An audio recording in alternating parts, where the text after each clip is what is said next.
Welcome to Build. I'm Laura Haywood. Today's guest, Kate Rockwell, is currently starring in Mean Girls the Musical on Broadway as the not-so-smart but very lovable Karen Smith. And while her character may be, and I say this with complete respect, the most vacant blonde on Broadway, Kate herself is a savvy superstar. In addition to being a newly minted Drama Desk nominee, she has a brand new album out featuring a wide selection of brilliantly sung tunes from the musical theater canon, including works from Stephen Sondheim, William Finn, Andrew Lloyd Webber, and Frank Wildhorn. We have so much to discuss, and I'm so happy you're here. Welcome, Kate Rockwell. Thank you so much for having me. Absolutely. Studio. You look fantastic on this album cover. I love the idea of getting back to your roots. Yes, and the image is perfect. Oh, thank you. Yeah, you know, it's a double. I love a double entendre. So the album is getting back to the music that I grew up on, that made me fall in love with Broadway, and it's also sort of an homage to the fact that my resume since I've moved here has been a lot of blondes. I am not naturally blonde, so you know, there's a sort of a tribute to going back to my real self with this music, and also acknowledging the self that I have now. Yeah, the musicals that you've been in on Broadway have also had a real pop feel. Yes. And these songs are decidedly musical theater songs. Yeah, this is, somebody once told me this album showed just how much of a musical theater nerd I really am. And I think that's probably the truest statement. I am at my core an absolute Broadway nerd, and I haven't really gotten to live in that world very much since I moved to New York, so it's fun to get to be open about my nerdiness for the first time. So let's talk about the actual track listing. What do you think is the most well-known song on this album? There are quite a few, actually. So we did some pretty heavy hitters. There is a little bit of On My Own from Les Mis. There may or may not be a section from Memory from Cats. And I think I would say the rest of it maybe is a little more deep divey. You have to really know musical theater canon to know some of the other stuff that we use. But Bring on the Men, which is from Jekyll and Hyde, was pretty well known, but yeah, the Little Red Riding Hood from Into the Woods. I think especially after the movie, people know that one. That's true. That's a good point. Yeah, but we've got some Merrily We Roll Along. We've got some falsettos. We've got a Cy Coleman number, which is what we open with. So if you know a lot of this genre of musical theater, the sort of late '70s to early '90s, you will definitely hear some of the heavy hitters, but you'll also hear the more I say, you know, for the people who are really passionate about the industry, you'll get some of those favorites too. The deep cuts. Exactly, the deep cuts, the B-sides. There are some songs on here that I feel like are definitely from roles that you either should or might already have on your resume, like Audrey from Little Shop of Horrors. I have never played it, but I've always wanted to. Well, consider this your audition song. You're getting the callback because cool. I figured you probably must have played her at some time. I haven't played any of the roles that are on this album. Really? Not a one. Yeah. Well, and I figured you probably hadn't played Whizzer from Falsetto. No, yes. That one would be tricky, being that he needs to be a man. But that I haven't ever played. I did sort of, I guess that's sort of cheating. I sort of played Trina from Falsettos in college. I'd love to try that again now that I'm an adult. That would be fun since she is, you know, a mother of a 13-year-old boy. But other than that, no, that's it. So how did you go about choosing these particular 11 songs? Truly, most of them I grew up on. And then some of the others, and if you do have an opportunity to see the liner notes of the album, I sort of talk you through why these particular songs, because I think that's really important to know why people choose the music that they choose to record. Some of these songs, or these shows, I should say, I was introduced to in college when I was there studying musical theater, and they had a really strong impact on me one way or the other. The song that we did from Evita, I did because I performed on a reality show a few years back. And by a few, I mean like 10. And I did that number on the reality show, and I sort of felt like I owed myself another shot at it because reality shows are a hard place to perform live. So I would put that on there for that reason. But yeah, most of them really were the things that we grew up listening to the original cast records of in my house. I am that old. We had a record player. And we would wear holes into the records playing the songs over and over and over again. So it truly is the music that inspired me to do this in the first place. So you were on your Grease, You're the One That I Want. Are you still in touch with any of your castmates from that show? Absolutely. We actually all keep in touch. I mean, God love social media. It gives you an opportunity to stay in touch with people who don't live in the same area, and not everybody is located in New York anymore, or actually ever was. But I see Laura regularly, who won, which is great. I still see Ashley Spencer every now and then. She's around. She's still working. I stay in touch with Austin Miller as well. And then everybody else is, I mean, as we've spread out. I see Max Crum every now and then too. He's in New York. So yeah, we absolutely stay in touch. Kathleen Monteleone just had a baby, so I know that's the real life side of it. But and then were you still working at Legally Blonde when they did their reality show, the MTV Search for the Next Elle Woods? I came in they had already filmed it, but it hadn't aired. Got it. So I came into the show as it was starting to air. So even though it was already finished, I knew the results. I feel like you're right when you say that you have had a lot of blonde in your career, because Sherry in Rock of Ages is another one that's like, I guess she doesn't have to be blonde, but every Sherry I saw she always was. Yep, blonde. Absolutely. Yeah, no, she's of all of the women that I've gotten to play on Broadway, I mean, that role is so amazing and challenging because it is a lot of comedy. You have to have the comic timing, but it's also big monster singing. It's 80s rock, and even though it's the Broadway version of 80s rock, you have to show up and sing Heart and that stuff every night, and it's very difficult, and it's a 2.5 hour marathon in high heels. So, yeah. I'm glad you mentioned comedy, because I have done a lot of reading about you and your comedy heroes. I heard you describe comedy as a puzzle. Can you talk a little bit more about that? Yeah, no, it is a puzzle, in my opinion, because there is a right answer for comedy. Comedy is very scientific. Now, there's a lot of versions of it. We all have very different styles of comedy, and trying to do someone else's style of comedy will usually fail you. You have to be true to yourself. But laughter is a science, and it's all about clarity and focus and timing. And so you have to both line up those three pieces, especially with a live audience, with also authenticity. So you have to be honest, and the moment has to be true to you or to your character.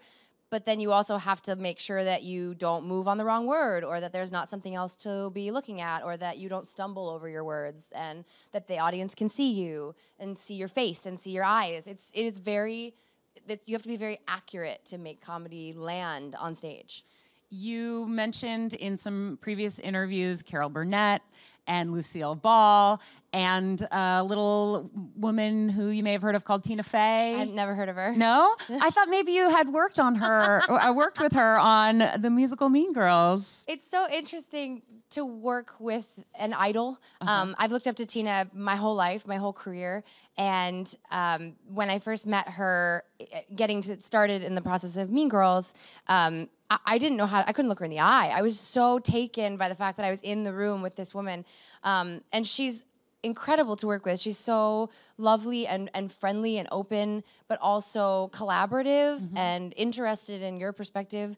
But I just couldn't talk. I couldn't talk like a normal person for weeks. I just was so starstruck, and I don't get starstruck. As an actor, part of your job is to make sure that you never treat anybody else like they're, like you just have to be able to look someone in the eye and work with them no matter what. And I was not able to do that in the beginning. I was just so overwhelmed with the opportunity that I had been given, and but she is truly one of the most inspiring people I've ever met. They say never meet your idols, and I would say this has been the chance that I've had to tell you that's not true. Oh, good. She is as incredible of a human as you hope she is, based on the work that she's done and the career she's created. What's something fun or surprising from rehearsal about Tina that you can share? Oh, God. Well, okay, I'll share this because I think this is a side that not a lot of people get to see. I hope she's not mad that I share this. She wrote the show, she wrote the script for the show, and her husband wrote the score. And they've worked together on a lot of things. He did all the music for 30 Rock and for Kimmy Schmidt. They've been working together for years, but this is his first musical. And on the day of we did our out-of-town tryout in Washington, D.C., and we do something called a Zitz probe, which is a day where we sit basically in front of microphones and listen to the orchestra for the first time. And up until then, we haven't heard any of it, and they kind of work separately from us and create all the orchestrations. We rehearse with just a piano, maybe a piano and drums. So it's the first for us to get to hear the entire score sung and played the way it's intended. And it was very overwhelming. It always is. Everybody cries. It's very exciting. You know, we're all musical nerds, and so music is very effective to us. And as I'm sure it's not surprising to say, Tina's gotten a lot of the attention in the process of developing this show because she wrote the original screenplay and she's writing the script now. And up until we had been able to premiere the show, Jeff had not been as much in the forefront because we hadn't heard his work yet. So it was kind of Jeff's day. It was his like big day to be in the spotlight. And at the end of it all, when everybody was sort of celebrating and dancing around because it's a very excited cast, everybody is just really pumped about the process. I turned, and in the corner of the room, Jeff and Tina are standing very close together, and you can just see she's got tears in her eyes. She was so excited for him and to have him really get his moment out of it. And they're always very, like, they don't do personal, no, like, affection in public. No PDAs. Yeah, exactly. They're very professional in the environment together. But they gave a little kiss, and literally all of us are like, watching them in the corner, totally spying on them, because it was just such a sweet and open moment. She was so happy for him and so supportive, and I think with somebody who's so constantly in the spotlight, it was so lovely to see her kind of step out of it and let him take his moment. Oh, yay. I didn't think I could love her more. I see. Isn't it awful? She's so wonderful. Okay, let's talk about Karen Smith, your character. Because as I said in the intro, like, you are a very smart, savvy woman, and Karen is not. She's not. I mean, she has her moments. She has other nice qualities. And how would you describe those qualities? I actually like to say that Karen is, my expression I've come up with is she's singularly focused. So, you know, like when you if you have a dog and you have a treat, there's nothing else happening in the world. Like an atom bomb could be going off in the corner and the dog is only looking at the treat. That's Karen. Karen is very good at focusing on whatever Karen has chosen to focus on. Most of the time it's her hair, or if there's a boy in the room, him. So unfortunately, she doesn't always choose the best things to focus on, but she's just very good at focusing. She's admittedly not very bright. She's okay with that. That's not something she aspires to. But she ends up having, without giving away too much about the show, she ends up having a really unique perspective on the world, on her world, and on the world of Mean Girls, and is able to sort of share something with Katie on her journey at the end that is really helpful.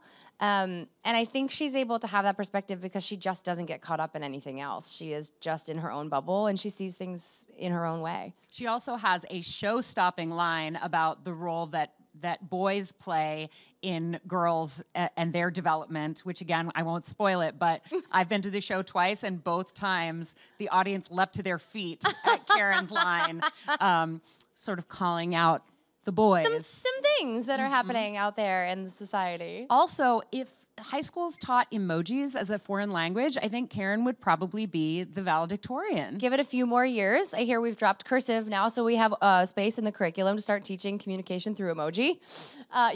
She likes to communicate through emojis. I think, without giving away the joke, I think that it makes her feel understood. I think emojis are super, super simple, and they mean one thing and one thing only, and I think Karen connects to that. I think on the Mean Girls Instagram, there's a video where you, as Karen, are talking to the camera, and you're like, don't tell anyone, but... And I don't remember what they all were, but one of them was fried shrimp emoji. Yep. Can you imagine what that message might be? Did you know? My question is, did you as Kate know what the message was? I wasn't given a translation for that message. So What's your motivation? Yeah, I decided that it had a specific meaning. I'm almost terrified to share it because I feel like it takes the fun out of you know what I was actually thinking, don't have to. I was just no, I can't. I had a my own personal motivation for what that was, but it's so. I think the hope is that only I understand what that's supposed to be. I want Karen Smith to have a Twitter account where she just posts like her feelings on what's going on in the world or thoughts of the day, but just uses emojis. Absolutely. So we may have to collaborate on like a spoof Karen Smith. I think we could come up with something account. good. Yeah, that would be great. absolutely. How much did you go back to the source material, both the movie and the original book, which actually is a nonfiction book that Tina used as the inspiration for the film? Yeah, it's really a guide to help parents navigate their children's process of going through emotional development and relationships in high school primarily, but also junior high. You know, I because of the role that I am playing, I didn't use this. I have read the book, but it was a while back, and I didn't really go back to it because I think it's important that we not get ahead of our characters. And because I'm not 17, I already survived all of that, thank God. Yeah, no, really. So I like to try to stay as involved in the moment as I can. Which really means not allowing myself to get too far into this is how to handle, into the cerebral part of it. And the same goes for the movie, actually. When we started this process, I could have done that whole movie for you, line by line, every word, and probably done all of the choreography and the action too. I haven't watched it since we started about a year ago now, because I don't ever want to feel like I'm doing an impersonation of Amanda Seyfried's work on stage. That would be inauthentic for me to do. I'm not good at impersonating people. But also, we've updated the piece, and we've created something that is intended to, while it honors its source material, it's intended to stand alone and be its own musical. So if you haven't seen the film, you still get a full story when you come and see the show. And if you have seen it, you already have more information to kind of feed into the story that we're giving you now. So it's important for me to make sure I'm doing my own version of it and bringing my own self and my own truth to the character and the story. So I've stepped away from the film a little bit. I'm lucky in the sense that I don't have a lot of mimic material, so there's not a lot of Karen Smith lines from the film that have translated into the musical. I have all new material that Tina's written me, mostly because, as with comedy goes, you don't want to know the punchline before it happens. So if I start a joke and you already know how the joke ends, you won't laugh with me because you already knew it. It won't catch you by surprise. So Tina was really passionate about making sure that stuff didn't just get kind of thrown back up in a second way. She wanted to do all new stuff. It's done in this very delicate and kind of perfect way where the references, the most quotable lines still show up the way that, you know, a band will play their greatest hits, but they pepper them into the playlist.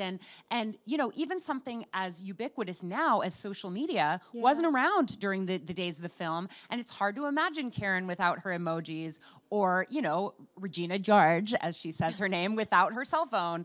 Or I mean, heaven forbid, Gretchen without a cell phone. She has it in every scene. I mean, she's even in got that photo. It I know. Here, It's true. You know, it's incredible to think that film was, almost 15 years ago, which makes me a little nauseous.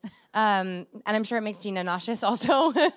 But the story that we were given with the source material and with even the original book, is still so important now, and it's still so relevant. So it's amazing to see that you can take something like that, update it 15 years later, and so much has changed culturally in 15 years. I mean, the internet and social media have adapted our culture in such a highly effective way.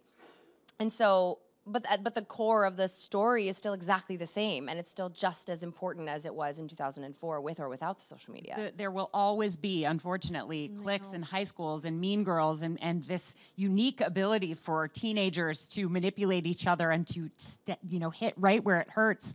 The thing about this show that I think is so brilliant is that it is simultaneously just a rip-roaring comedy where it feels almost like Regina is a cartoonish figure, right? But it also is incredibly hard-hitting when it comes to calling out true issues, from, you know, like drug use to bullying to, basically anything that a real high schooler would be going through. So I see people going in wanting a hearty belly laugh, and I see especially teenagers, going in needing to feel understood, and both audiences come out completely satisfied. And I don't know another show that's done both of those things simultaneously so well. I think it's such a statement about Tina's ability to look at the world around her, because she is so adept at identifying truisms and identifying our human behavior. And then what really makes her special is that she can turn it around and identify it or show it to you in a way that makes you both immediately understand what she's trying to say and also laugh hysterically at yourself for doing exactly what she said you're doing. Yeah. Not to like go into the number too much, but there's a song about Halloween in the show that I do, and it's sort of it's not a comment, but it also is a comment on young girls and how we can, and we can dress up as anything we want as long as it's sexy. The only thing that really matters is that the costume is sexy. And it's such a real thing. And it's like, oh my God, that's exactly what I did when I was a kid. Like, I didn't care what I could have been like a box of packing peanuts. As long as I was a sexy box of packing peanuts, who cares? Like, that was what was important to us. And they're writing the way that they, and Nell as well, Nell Benjamin, who did the lyrics alongside Jeff and Tina, the way that they are able to make us acknowledge our own like sort of silly isms that we have, while also still making sure we know that they're real, is a unique talent, and not every writing team is able to do that. Is there a song on your new album that you feel like Karen Smith could sing? Oh no. Well, actually, I feel like Karen might really get into I Know Things Now. The way that it's presented on my album, it might be a little bit forward thinking for her, but I do think that the sort of discovery in the moment of I Know Things Now from Into the Woods would be very true to Karen if she was given the opportunity to have those experiences. Yeah. I think probably the opening as well, a song called Hey There Good Times, which is the Cy Coleman song on the album, is really about accept me for who I am and let me come in and play with, come in and join your party, really. I think a lot of the other ones involve a little emotional depth. When are we going to get to see you sing these songs live? I know you've done them before, but I want to see them again. Yes, we will be doing a celebratory album release concert later. Probably think like the summertime, I think. Once everything with our show has gotten a chance to really settle in, and I've gotten a chance to catch up on the last 4 months of sleep, then we'll definitely do it. I'm really excited to do it again live. At the end of the day, live performing is what I love most of all. So I'm so excited that this is out there in the world for everyone, forever and ever, amen. But I really just want a chance to do it again in the moment. Well, I hope when you do, you will bring that whole big band sound, because all of those horns lend themselves so perfectly to this choice of material. And I could see this as like a Hollywood Bowl spectacular. It's the songs are so big, and I can see it with a 40-piece orchestra. I mean, probably the venues around here won't be able to a little tricky maybe to fit 40 people on the stage. But once you hear it that way, you can't go backwards. You have to hear it that way all the time now. So no, you'll get a full band sound. I promise that. I love it. Oh, I'm so proud of you for everything that you're doing right now, both starring on Broadway and with your debut solo album. How do you feel about taking a couple of questions from our audience? Yeah, let's do it. Who has a question? Anybody? Hi. Hi. I was wondering, since this musical is part of this cultural phenomenon that everybody loves, including the original cast associated with the movie, has any of the cast members of the film seen the musical too? The original Damien has come. We got to meet him. He came a week and a half, 2 weeks ago, maybe. There's been this rumor that Lindsay Lohan wants to come see it. I think when the rumor came out, she decided not to come the day she was supposed to come because it was leaked. So I hope that she'll choose a new date and come bless us with her presence. And other than that, I'm not sure. I would love to get to meet them and to get to share this thing that now we've all gotten to do in our own time. So I hope so. Thank you. Who else has one? Hi. I was just wondering, are there like any other musicals that you want to, try to, be able to do like oh my after gosh. doing Dream Mean Girls? Rolls? Yeah, there's so many. one of the shows that I do some of the music from on my album is called Falsettos. It was just revived on Broadway, and I was not in it. So I can hope that someday they'll let me take a shot at Trina. I think it's one of the most, I don't know, involved roles for a female emotionally. It's really, really complicated stuff and big singing. And we get to hear you sing You Trina's do get to big hear, song yes, on you your do record. get to hear her big song on the record. And then I've always wanted to do Sideshow, also a recent revival. I also was not in that. But I love that score very, very much. And so I would love to get a shot at singing that. I don't know which role I'd prefer. I guess it would sort of depend on the production because I feel like you and Taylor could do it. You kind of are, like, you look like you're conjoined. We sort of marketed ourselves for a little while. We were like, we're available. We look like sisters. We can sing stuff. This would be fun. So I don't know. I can hope that might come out too. I mean, there are so many. The cool thing about being in love with musical theater is that there's literally an endless amount of cool music and cool drama that you can pull from. So, but those are the two that come to the top of my head right now. And more musicals coming out. Always all the coming time. out. Yep. Cool. We have time for one more. Hi. Hi. So I know you're a musical theater nerd. Since you have your own solo album out, have you ever thought of writing your own songs or publishing your own album with some of your own music? That's a great question. And I've actually had a lot of people ask me that. When I told them that I was working on an album, everybody sort of asks, the first question they ask is it your own stuff? I think being able to write music is a really unique skill that I do not have. Some of it is about being able to translate those thoughts into words, which maybe I could come up with and have tried to come up with in the past.